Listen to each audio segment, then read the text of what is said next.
All right. Well, good morning, everyone, and welcome to today's Exploring by the Seat of Your Pants event. My name is Joe Gorowski, and I'll be your host for today. So we've got an exciting little summer school event going on today. We're heading down to the Florida Keys to one of our favorite spots for a virtual field trip, the Turtle Hospital. There, they've been rescuing and rehabilitating sea turtles for well over a decade.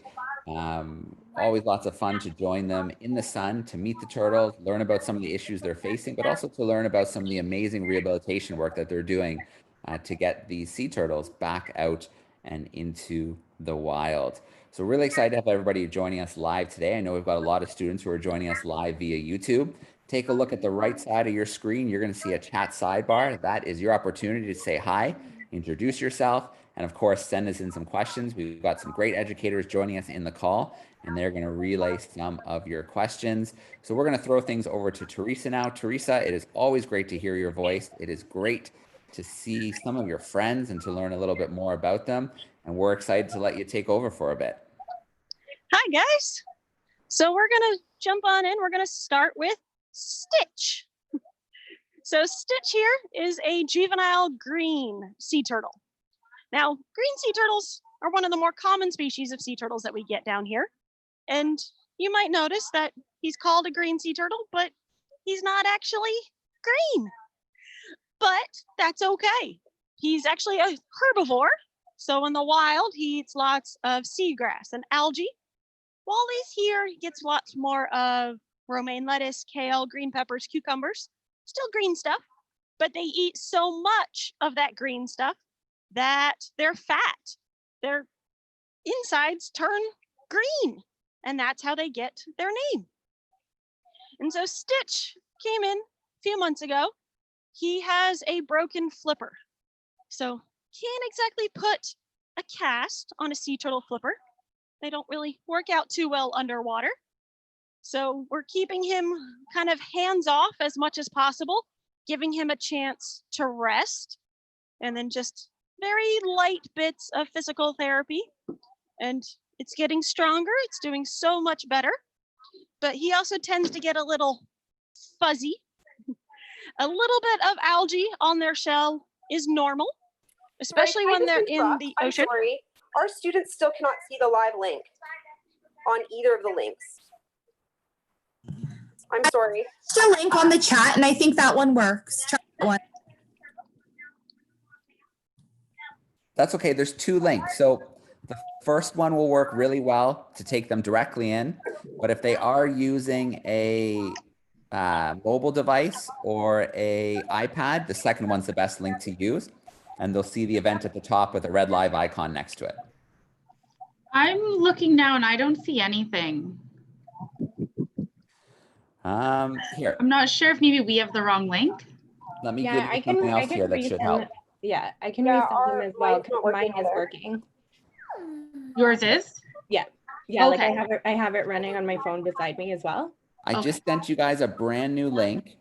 There's a YouTube watch link. Send that one out, and that one should work as well.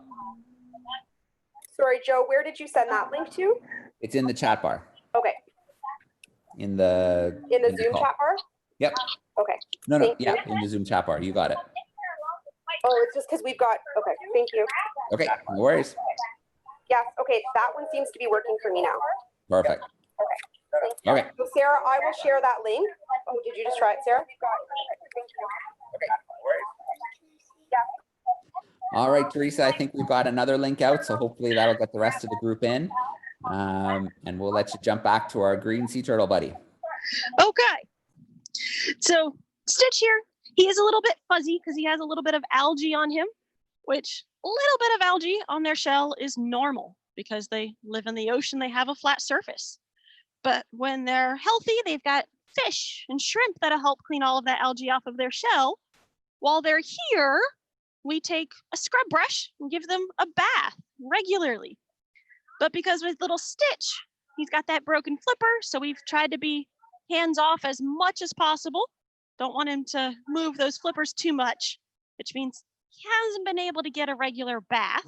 So he's a little bit fuzzy, which just makes him a little bit cuter. Not that he isn't cute enough as it is. But We get most of our turtles from right around the Florida Keys, because great thing about down here is that we're a string of islands. So we are surrounded by ocean, which means lots and lots of sea turtles. And so typically what happens is that there's a boater or a fisherman, somebody out there on the water. They see a turtle that just doesn't look normal. They can tell something's just not right. So then they call us. One of our rehab staff is always on call. So we have an ambulance, we'll go pick that turtle up.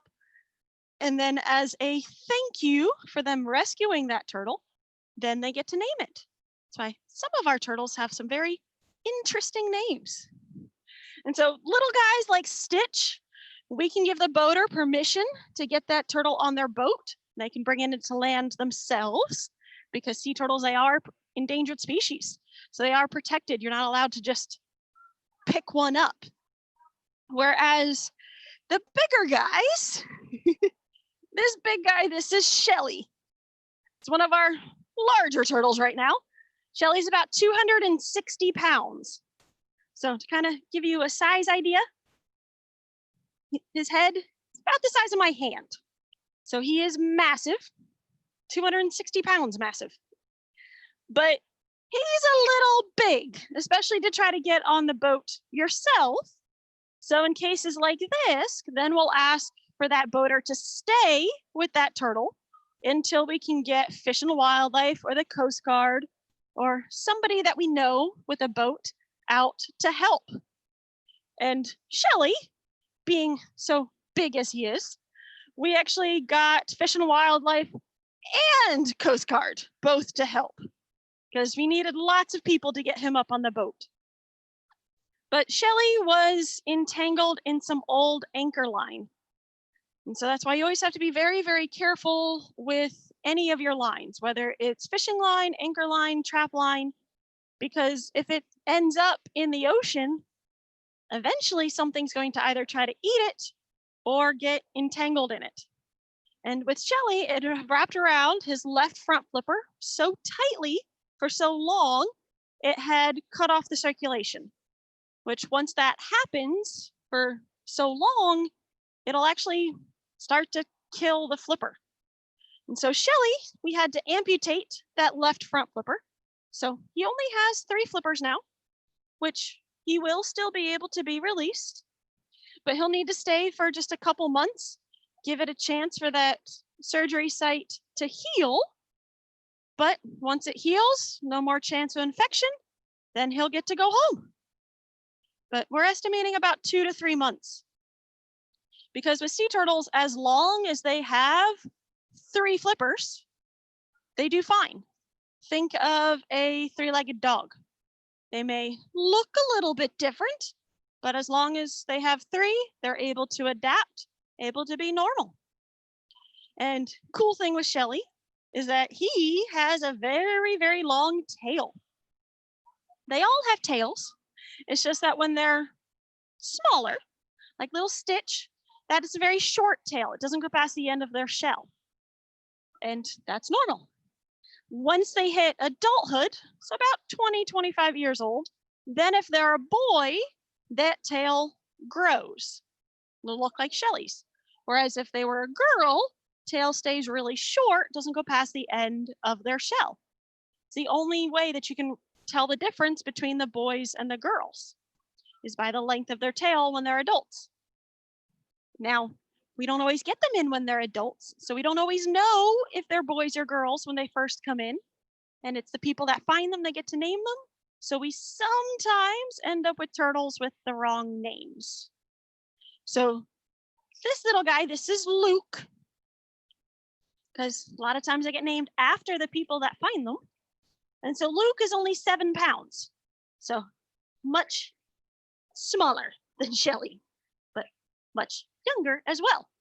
Now he did come in because he has tumors. He's got those little growths all over his neck, his flippers, and their eyes, which is something that these green sea turtles get. It's a virus caused by water pollution called fibropapilloma. And so it affects how they swim and how they see and how they move, all of that. So they have to come in so we can do surgery. We can remove those tumors. So Luke's only been here for a little bit over a month, so we're still just working on getting him a little bit stronger before we start removing those tumors. But with Luke, he's little. He's much younger. He's probably only about 5 or 6 years old. So you don't know if Luke is a boy or a girl. But Luke doesn't care. They're not like dogs. They don't respond to their names. So names are really just for us.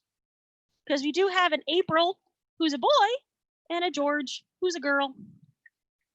But they don't care. But Luke's doing really, really well. Now let's see if Shelly or if Bubbles is awake.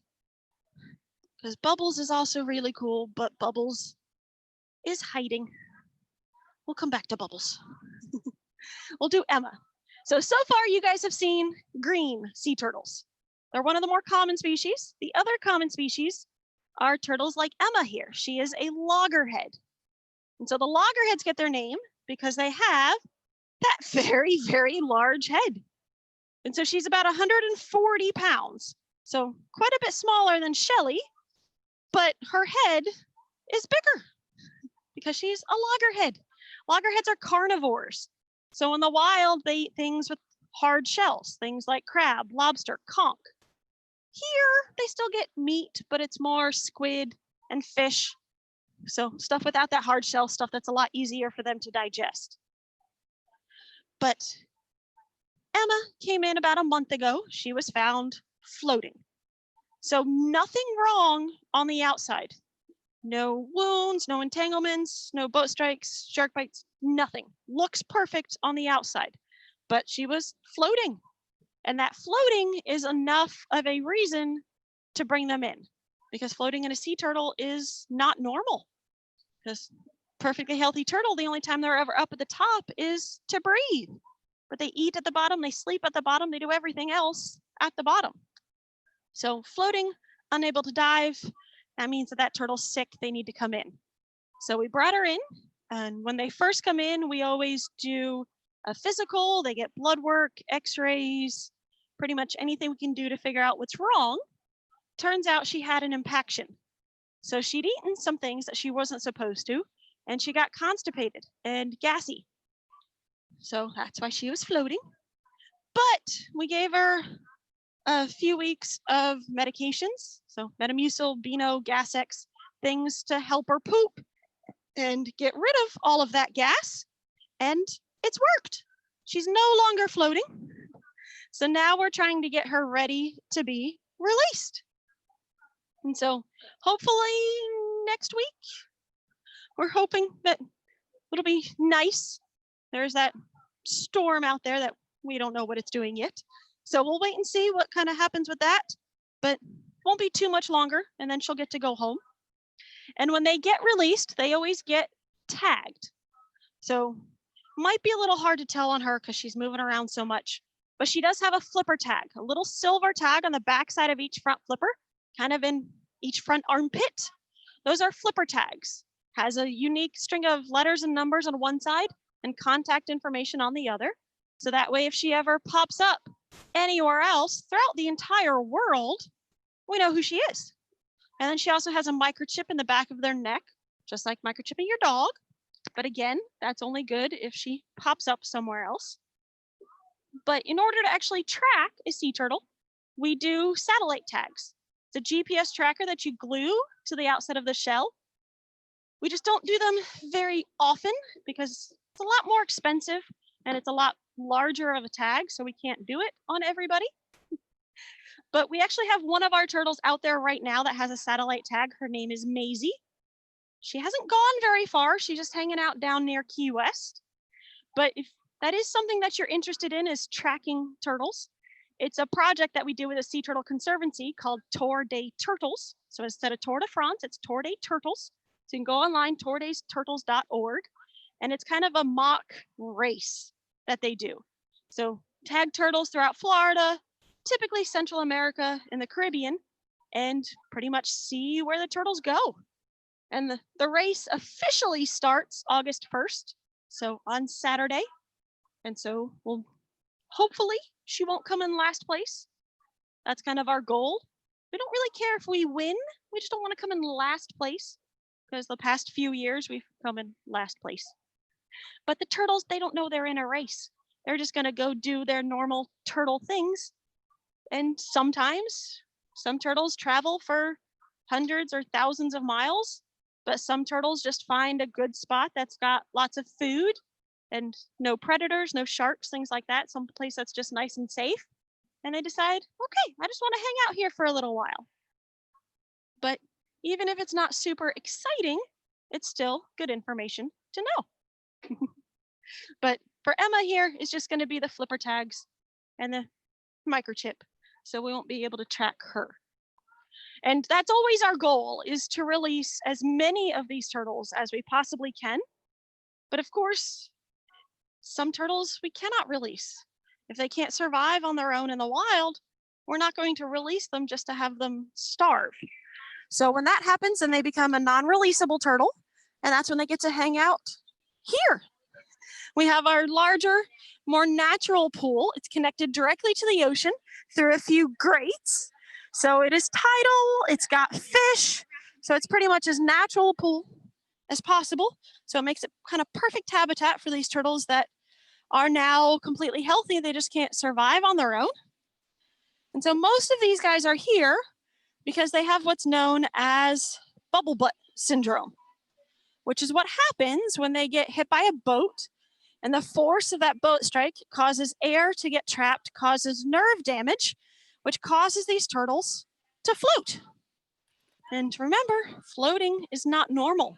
Cannot release a floating sea turtle, and there's nothing we can do to fix this bubble butt syndrome. So the best thing we can do is just to make them comfortable. So they get to hang out here. We attach lead weight to the outside of their shell, so that way at least here they can go down to the bottom and go to sleep. But eventually the weights do fall off. So even with the weights, they still cannot be released, because once you release a sea turtle, they're not ever coming back, especially not for a checkup. So they get to hang out here. They get to live out their life. They don't have to worry about boats or sharks or anything like that anymore. And some of these guys will always stay with us here in the Florida Keys at the Turtle Hospital, but some of them will end up at zoos or aquariums, because it's really the only way for a zoo or an aquarium to get a sea turtle, because they are an endangered species. Means that you can't just go out to the ocean and take one because you want one. But sea turtles in the wild, they are solitary, so they do not travel in groups. So the movie Finding Nemo lied. They don't meet their parents. They don't go traveling the currents together. So that's why when they first come in and they're sick and we need to keep them by themselves, they're okay with that. They're used to being by themselves. And then even when we do put them together, like these guys, they don't care. They're not mean. They're not exactly friends either.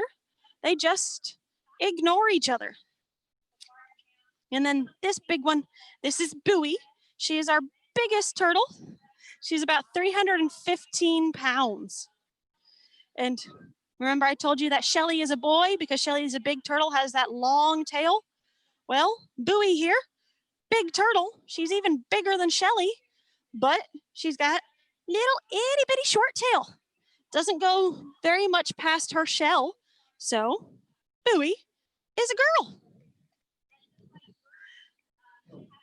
But then the little guys like Toby, Toby's a girl. But that's okay. Okay, we got time for questions? Absolutely, Teresa. Thank you so much for another great tour of the Turtle Hospital. Looks like you've got a little crew there who thinks maybe they're getting a little snack or something. They're always hopeful. Very cool. Well, we've got lots of students tuning in live via YouTube, so I want to give a shout out to those students and remind them that they can use that chat sidebar on the right to send in some questions. And I know that your teachers who are in the call with us, they're keeping an eye out for those questions. So now would be a great time to start sending in those questions. And then to our educators who are joining us live, feel free to turn on your microphones when you get a good question. and fire through with one of those questions. So we had a question. One of our students were wondering, what types of turtles do you have in Florida? Well, there are 7 species throughout the entire world, and 5 of those 7 are found around Florida. Because sea turtles, they are reptiles, they're cold-blooded, so they like it when it's warm. And great thing about Florida is that it stays pretty warm down here all year round. So you guys have met the loggerheads and the greens. Those are the 2 most common species. We do have one Kemp's Ridley, but her name's Bender. She's very, very shy. She doesn't always come up to say hi. The one species we do not have here are the leatherbacks. The leatherbacks are the largest. They get to be 2,000 pounds. So they're just massive. So they don't like to spend most of their lives a little bit further offshore. So we just don't see those guys very often. And then the 5th species found around Florida are hawksbills. Hawksbills are considered critically endangered because these are the ones that have that very pretty tortoiseshell pattern on their shell. So the things that used to be made out of tortoiseshell, like jewelry and glasses, used to be made out of sea turtle shell. Now they're protected, now that's illegal, so now that stuff is made out of plastic. So their populations are coming back. It's just going to take time. But hawksbills get their name because they have a very sharp bird-like beak. So we've got Gumbo and we have Hawkeye. And these guys are a little bit under a year old, only about 8 to 10 months old. So they haven't quite developed that kind of tortoiseshell pattern that's just now starting to appear. But these guys came in back at the beginning of July. So not too long ago, but they were found floating. Turns out they had plastic in their intestines, which is just kind of crazy because when they're this little, they don't hang out near shore. They're going to be offshore in the floating sargassum seaweed, which is kind of why they're hanging out in seaweed right now. But that's where they've spent the past 8 to 10 months. And even out there, there's plastic. They're still eating it, still making them sick. And little Gumbo, so this little guy who's only about the size of my hand, a little bit smaller, we pulled about 50 to 60 pieces of plastic out of his intestines, which is crazy for something so little. So that's why you always have to be very, very careful because plastic is now everywhere. But these 2 are doing much better. We're just working right now on fattening them up a little bit, getting them a little bit stronger. So they'll stay with us probably another month or so, and then they'll get to be released. I had a question from Isabella, and she asks, what do turtles eat? Maybe we could talk a bit about what they eat in like when they're in the wild and what you guys feed them. Well, we always try to feed them here close to what they would eat in the wild because we always want to make it as similar as possible. So it all depends on their species as to what they eat. So the green sea turtles eat plants. In the wild, that's seagrass and algae. Here, that's lettuce and veggies. The loggerheads are carnivores. They eat crab, lobster, conch in the wild. Here, it's squid, fish, and shrimp. And then the hawksbills in the wild, they live on coral reefs. So they do eat sponges. One of the reasons why they have such a sharp beak. So it's not easy to bite through a sponge.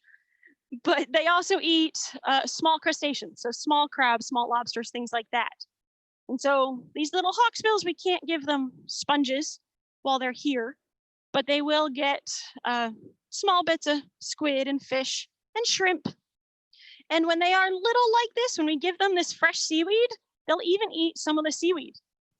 They're a little bit closer to omnivores when they're babies than straight one or the other.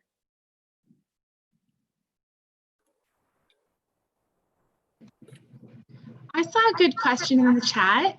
One of our students asked, what happens when you bring a female turtle in and she's pregnant? Well, it doesn't happen very often. Sea turtles have a little bit more control over getting pregnant than we do. So a sea turtle's not going to accidentally get pregnant, but it does occasionally happen. And so at the beginning of nesting season, so nesting season is now, it's May through October. So if at the beginning of nesting season, kind of early mid-spring, if they know that they don't have enough energy to make it through that summer, they'll just take that year off. They'll kind of conserve their energy, wait till the following year, because they're gonna lay between 4 to 6 times in that one summer. And each nest has about 100 eggs. So that's a lot of babies, that's a lot of work, it's a lot of energy. So they'd rather kind of conserve it, save it till next year if possible. But if they do come in and they have eggs, it depends on how recent those eggs are. If they've been in here for a little while and if she's so severely injured that she can't lay them on her own, then we'll pretty much induce labor. We'll give her the special hormones to make sure that she lays the eggs. But a lot of the times, if they're ready, you just kind of give them an area to, and they will. But that typically only works when they're sick. Typically, sea turtles are very stubborn. So they'll always go back to the same beach that they were hatched from to lay their eggs. So like for our non-releasable turtles, we can't allow them to breed because they're otherwise completely healthy. So when they want to lay eggs, they want to go back to where they were hatched from. And even if we were to give them the most perfect beach in the world, they're very stubborn. They know it's not their beach, they won't lay. So for our non-releasables, we just don't allow them to breed. We also had another 2 questions. So one of the questions was, are snapping turtles dangerous, and how do turtles get hurt?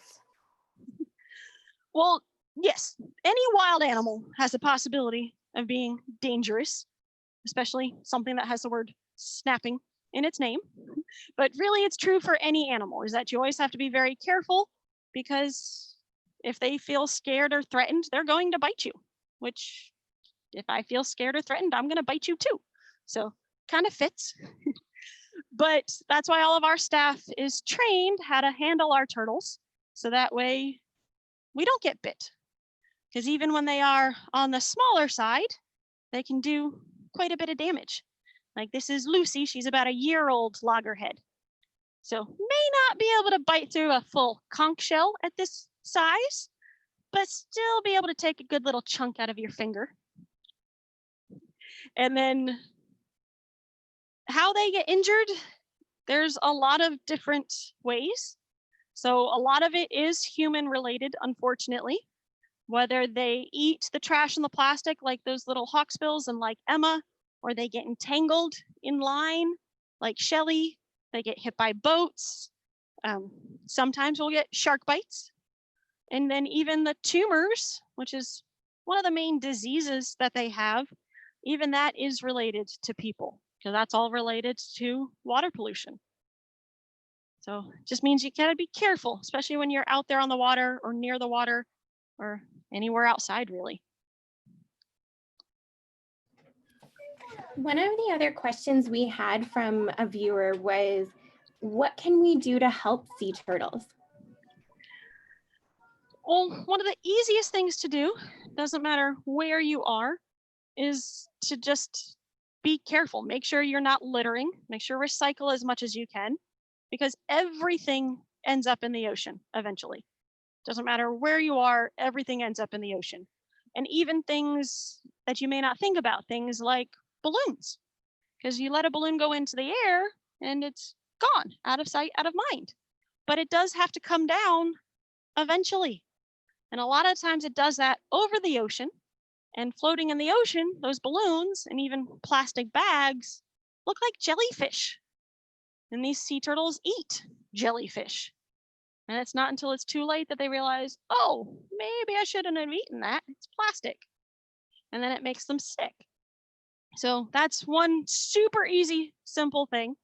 And really any of those single-use plastics, like those plastic bags, those single-use plastic water bottles, plastic that you're only going to use once and then discard it.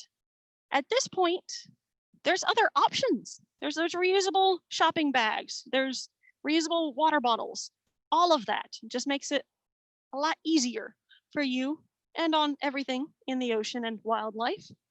And then if you are out there near the ocean or on the ocean, especially in a boat, just keep your eyes open for sea turtles and for all other wildlife. Same thing when you're driving a car. You have to keep an eye out for wildlife, things like deer and squirrels. Well, same things when you're in the water, because you have to look out for wildlife. It's just turtles and dolphins instead of deer. Two questions that we have. The first one is, some of your units there have mesh covers or some sort of cover. Is that to protect against predators, or what is the function for those covers? And the second question is my own personal question. Do you do any breeding there of turtles that you know, species that are endangered? Well, unfortunately, with the breeding, it's very difficult, almost impossible, because they do try to go back to the same beach they were hatched from. So breeding doesn't really work in captivity, but we do try to focus on, at least here, the rescue, the rehab, release. So the more we can release, then they can go out and make their own babies. And then there are volunteer groups that'll focus on the nesting. So protecting the nests and helping them when they hatch, because that's how you protect the future generations. And the mesh on top of these tanks is to help protect them, because the big guys are big. They don't need to be protected from birds. And we are kind of covered with some shade cloth up here so that way nothing's going to fall into the tanks. But some of our turtles are on the very, very small side. So these are the biggest of our little babies. These guys are about 2 weeks old. So little baby loggerheads. And even at this little, they're very, very feisty. The one on the left trying to bite me, which is why my hand's not going near him. But these guys range from about 2 weeks till just like 2 days old. And so that's why these guys need the mesh, because we want to make sure nothing is going to fall into these tanks that these guys could possibly eat. Because when they're this little, it's just like a human baby. They can choke very easily. So just want to make it a little bit safer for them. But like I said, it is nesting season now. So once they hatch out, they're supposed to crawl to the ocean, swim offshore. And as long as that happens, we don't interfere. But sometimes they'll get stuck at the bottom of their nest, or they'll get distracted by lights and they end up walking towards land instead of towards the water. And then they just get exhausted. They only have a very limited supply of energy when they're first born. And that energy is what kind of allows them to swim that 30, 40 miles offshore. So if they waste that energy trying to crawl in somebody's yard or trying to cross a road, then they don't have the energy to swim offshore. So they'll come to us.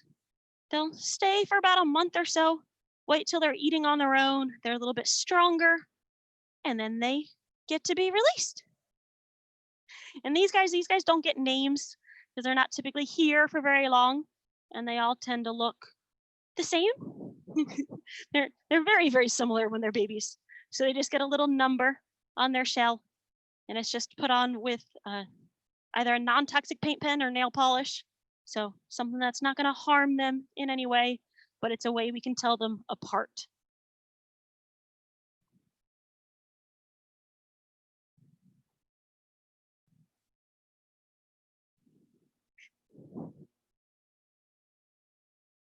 But the babies are always the cutest. And that doesn't matter what animal you're working with, whether they're turtles, people, dogs, cats. The smaller you are, the cuter you are.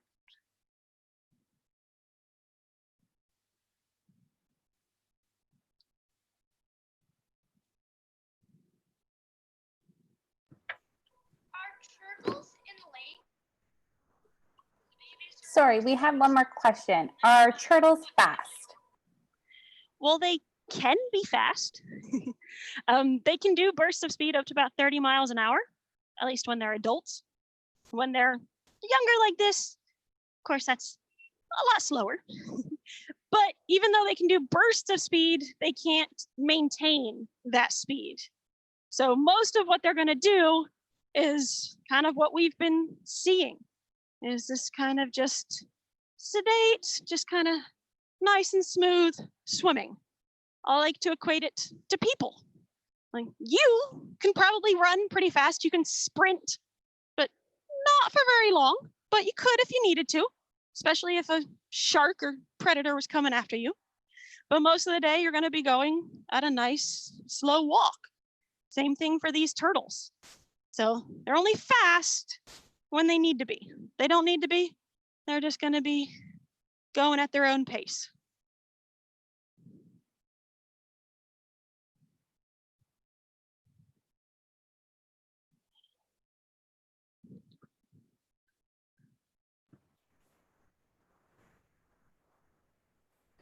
So Teresa, I was just noticing today as we visited with the turtles, I didn't see Montel today. How's Montel doing? Montel's good. Let's see if he's over here. Yep, he's over here. Montel's always a cool turtle because most of our turtles, they come in with one problem, and that's kind of enough. Whether it's a boat strike, tumors, entanglement, one and done. But Montel, this is Montel here. He's had everything. So he got his name named after the talk show host because he came in with a lot of drama. So he's been hit by a boat, bit by a shark, entangled in fishing line, and he's had tumors. So literally everything. So Montel is missing half of his right front flipper, all of his left front flipper, his right eye, and his shell is dented on his left side. So not quite having that 3 flippers to be released. He only has 2.5 flippers and 1 eye, so not very fast. His top speed's not very fast at all because he really has to use his rear flippers for everything. But that's okay. As long as we don't expect him to be fast, he does fine. Because in here, it's nice and safe. He doesn't have to worry about boats or sharks or even finding his own food. But he is faster than you expect. When we have to get in here, because we have to get in and clean sometimes and see if anything's been dropped, he likes to sneak up behind you and you turn around and all of a sudden he's just right there. So he's sometimes in that playful mood. I have 2 questions, both related to baby turtles. One is that when the babies are hatching, where is the mom? And the second question is, how exactly do the eggs hatch? Well, sea turtles don't stay with their parents. So that mama turtle comes up in the middle of the night. She digs a hole on the beach, drops about 100 eggs, and the nest itself is about 1.5 feet, almost 2 feet underneath the sand. And then she'll cover it up, bury them, so that way they're nice and safe and protected underneath the sand. Then she'll go back out into the ocean. And that's it. She's done. She never sees those babies. And it typically takes about 50 to 60 days for those eggs to hatch. And then once they hatch out, they kind of wait for most of their brothers and sisters to kind of hatch out at the same time. So they're kind of waiting down there at the bottom of the nest. And then they'll use each other, kind of like a moving ladder, to crawl up out of the sand and then make it to the ocean. Because one, it's of course a lot easier to crawl up a foot of sand if you have somebody to help you, but also it's safety in numbers. So once they're actually out on the beach, 1, it's the middle of the night, so not as many predators out there. But 2, if you're a raccoon, you're not going to be able to eat 100 baby turtles. You may be able to get a few of them, but at least most of them will make it to the water, will make it to the ocean. So it's one of the reasons why they have so many, because there's no parental care and they know at least some of them are going to be eaten. Because your other option is to do like us. You spend a lot of time, so years and years and years, but just have a few babies, or you have a lot of babies and no parental care. So Teresa, is it true that temperature can determine whether the eggs will be male or female, or a mixture of both? Yes, it all depends on the temperature of the nest. So the warmer the nest, the more girls, cooler the nest, the more boys. And so girls are hot, boys are cool. That's how you remember. So you'll sometimes have the entire nest girls or the entire nest boys, or kind of half and half. And that is one of the things that we are kind of concerned about with global warming and warming temperatures and all of that, is that we are finding more and more females. So the Florida Atlantic University, up a little bit on the east coast of Florida, that's one of their main kind of study goals, is every summer they collect hatchlings and they'll figure out if they're boys or girls. And the past, 7 or 8 years, it's been 100% female. And so kind of next step will be to figure out how to kind of artificially tweak the temperature to see if we can get at least a few more boys, because girls are great, but you do need some boys in order to kind of maintain the population.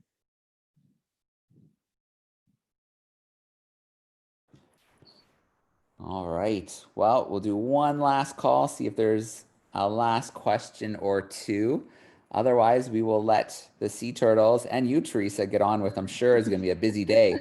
Leading tours, feeding turtles, making sure they're getting the medicine that they need, and hopefully getting as many as you can back out into the wild.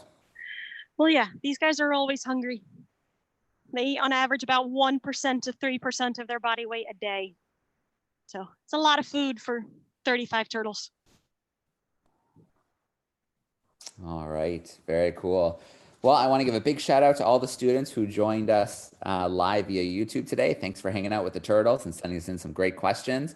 A huge shout out to the educators from the Wellington Catholic District School Board who joined us today. Thank you so much for sending us in some great questions and acting as the go-between between your students and the call today. And Teresa, of course, a huge thank you to you and everybody at the Turtle Hospital for doing great work, even in difficult times like we're having now, and making sure that we're protecting these species, many of which are endangered and threatened. Well, anything we can do to help turtles. Turtles are awesome. All right, very cool.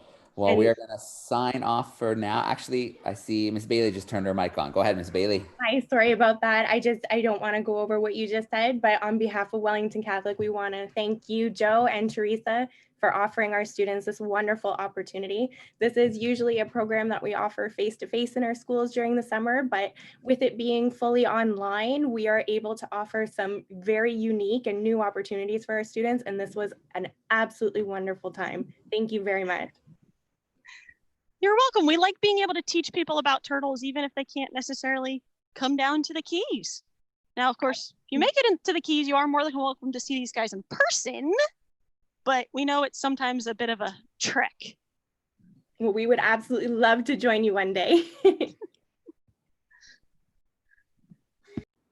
All right. Well, thank you so much. And Teresa, thank you so much. We'll see you hopefully in September for some more fun turtle action. But again, thank you for everything you do, and thanks for spending a little time with us today. You're welcome. All right, logging off for now. Thanks so much, everyone, for joining us.